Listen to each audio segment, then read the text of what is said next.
नमस्कार, जय जोहार, जय छत्तीसगढ़। मैं आंचल और आप देख रहे हैं द छत्तीसगढ़। देवरी थाना के तहत आने वाले ग्राम रानीतरई रोड में बीते दिनों एक महिला कोटवार देवबती महार की हत्या घर में कर दी गई थी। मामले में पुलिस ने एक ही नाम के 2 आरोपी को पकड़ा है। दोनों एक ही नाम के अलग अलग गांव में रहने वाले हैं। दरअसल में हत्या जिस गांव में हुई उसका नाम रानीतरई रोड है और यह गांव के 2 हिस्से में बटा हुआ है। एक हिस्सा बालोद जिले के देवरी थाने में आता है तो दूसरा हिस्सा राजनांदगांव जिले के सुरगी पुलिस चौकी थाना बसंतपुर अंतर्गत आता है। गिरफ्तार आरोपियों में एक आरोपी देवरी थाना क्षेत्र और दूसरा सुरगी क्षेत्र का है। पूछताछ में ये सामने आया कि दोनों आरोपी महिला कोटवार के घर चोरी करने के इरादे से पहुंचे थे। जब मृतिका ने विरोध किया तो दोनों आरोपी ने मिलकर उसकी गला और मुंह दबाकर हत्या कर दी। फिर घर में रखे पैसे और जेवर चुराकर वहां से भाग गए। पुलिस ने सीसीटीवी फुटेज और संदेह के आधार पर दोनों आरोपी को पकड़ा है। कड़ी पूछताछ में दोनों ने सच उगला। मामले का खुलासा गुरुवार शाम 7 बजे एएसपी योगेश पटेल ने किया। आरोपियों में पहला गोलू उर्फ महेंद्र साहू पिता मेमलाल साहू उम्र 25 साल, पता रानीतरई रोड, चौकी सुरगी, थाना बसंतपुर, जिला राजनांदगांव और दूसरा आरोपी महेंद्र कुमार साहू पिता मेघनाथ साहू उम्र 28 साल, पता रानीतरई, थाना देवरी, जिला बालोद को विधिवत गिरफ्तार किया गया है। थाना देवरी में पहले भी धारा 331(4), 305 बीएनएस के प्रकरण में दोनों आरोपियों के द्वारा ग्राम नाहंदा में भी एक सुने मकान में चोरी की घटना को अंजाम देकर 2.5 लाख रुपए चोरी करना स्वीकार किए हैं। जिला राजनांदगांव वाले आरोपी महेंद्र के खिलाफ धारा 34 एक आबकारी एक्ट थाना अर्जुंदा, जिला बालोद में दर्ज है। इसी तरह महेंद्र जिला बालोद वाले के खिलाफ धारा 386, 506, 34 भावदी, थाना मोहला, जिला राजनांदगांव और 2020 में धारा 36(4) आबकारी एक्ट थाना देवरी, जिला बालोद 2021 में 294, 323, 506 भावदी, थाना देवरी, जिला बालोद के साथ 2022 में धारा 34(1) आबकारी एक्ट थाना देवरी, जिला बालोद में दर्ज है। आगे अपडेट के लिए हमारे न्यूज चैनल द छत्तीसगढ़ को सब्सक्राइब करें। दिनांक 6 अक्टूबर को पुलिस के पास एक सूचना आई कि एक घर से बॉडी की बदबू आ रही है और एक महिला की लाश पड़ी हुई है। सूचना आने के तुरंत बाद पुलिस की टीम पहुंची वहां पर।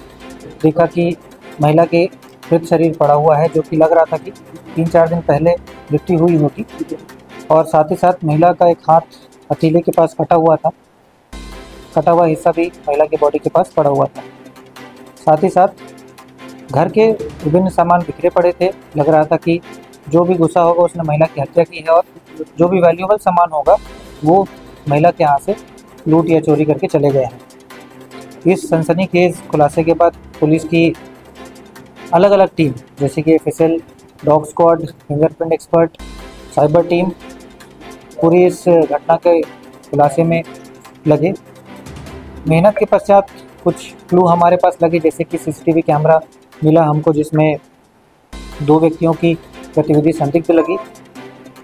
उसके तस्दीक के पश्चात हमको पता चला कि गांव में ही 2 व्यक्ति हैं जिनकी गतिविधियां संदिग्ध होती है। वे नशा करते हैं, नशे के आदी हैं और इस तरह की घटना को अंजाम दे सकते हैं। फिर हमने दोनों व्यक्तियों का सीडीआर लिया। सीडीआर में कुछ हमारे पास महत्वपूर्ण क्लू मिले जिससे हमने दोनों व्यक्तियों को अपने गिरफ्त में लिया। गिरफ्त में लेने के पश्चात जब पूछताछ की गई तो दोनों व्यक्तियों ने इस घटना को स्वीकार किया। उन्होंने बताया कि 2 अक्टूबर को रात में वो लोग महिला के यहाँ घुसे थे। क्योंकि महिला बुजुर्ग थी, लगभग 65 साल की उम्र है उसकी, तो इन दोनों को लगा कि आसानी से महिला के साथ हम लूट की घटना को अंजाम दे सकते हैं।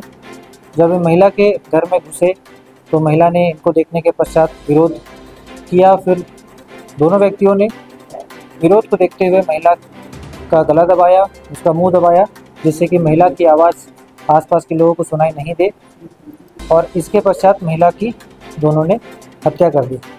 हत्या करने के पश्चात महिला के शरीर को घर पे ही रखा और घर पे जितने सामान पड़े हुए थे, अलग अलग सामान जैसे कि बक्सा है, कोई बोरा है, ये सभी को तलाशी करने लगे। तलाशी में फिर जो भी वैल्यूएबल सामान उनको मिला, कीमती सामान मिला, उसको वो उठाकर ले गए। और जाते जाते जब देखा कि महिला ने अपने हाथों में चांदी के कंगन पहने हैं तो एक हाथ से चांदी का कंगन निकाल लिया और दूसरे हाथ से जब चांदी का कंगन नहीं निकाल पाए तो उन्होंने पास में रखे हंसिया से महिला का हाथ काटा और हाथ काटने के पश्चात चांदी के सामान को भी लेकर चले गए। दोनों ने ये स्वीकार किया कि ये लोग नशा करने के आदी हैं। जब भी नशा करते हैं और नशा जब नहीं करते हैं, इनके जब पैसा ख़त्म हो जाता है और नशे की तलब जब लगती है तो वो इस तरह की घटना को अंजाम देने का प्लानिंग करते हैं। इस प्रकार से ये घटना भी इन्होंने नशा करने के लिए पूरा प्लान किया था।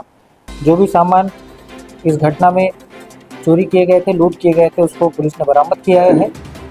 इन्होंने दोनों व्यक्तियों ने यह भी स्वीकार किया कि इन्होंने देवरी थाना में ही नांदा में एक बुजुर्ग महिला के यहाँ नकबजनी की घटना हुई थी, जिसमें 2,54,000 रुपये की राशि चोरी की गई थी, उसको भी चोरी की घटना को स्वीकार किया है। इन दोनों आरोपियों के नाम महेंद्र कुमार साहू, एक के पिता मेमलाल साहू, दूसरे के पिता मेघनाथ साहू, दोनों व्यक्तियों को स्वीकारोक्ति पश्चात गिरफ्तार किया गया है। और इस घटना में जो चोरी के सामान है, जैसे चांदी के सामान और घटना में प्रयुक्त मोटरसाइकिल को भी जब्त किया गया है। इन दोनों के प्रीवियस रिकॉर्ड भी हैं, जैसे कि महेंद्र कुमार पिता मेमलाल साहू का एक आबकारी का प्रकरण है और दूसरा महेंद्र कुमार पिता मेघनाथ साहू का 4 पहले के आपराधिक रिकॉर्ड, जिसमें एक्साइज और मारपीट के अपराध भी पंजीबद्ध हो रखे हैं। तो इस प्रकार से इस नृशंस हत्या और लूट की घटना को पुलिस ने पर्दाफाश किया है, जिसमें पुलिस की पूरी team, cyber team, dog squad, FSL team, scientific जो भी टीम है उसने योगदान किया। साथ ही साथ थाना देवरी की टीम ने भी अच्छा काम किया और समय रहते हमने इस घटना को पर्दाफाश किया।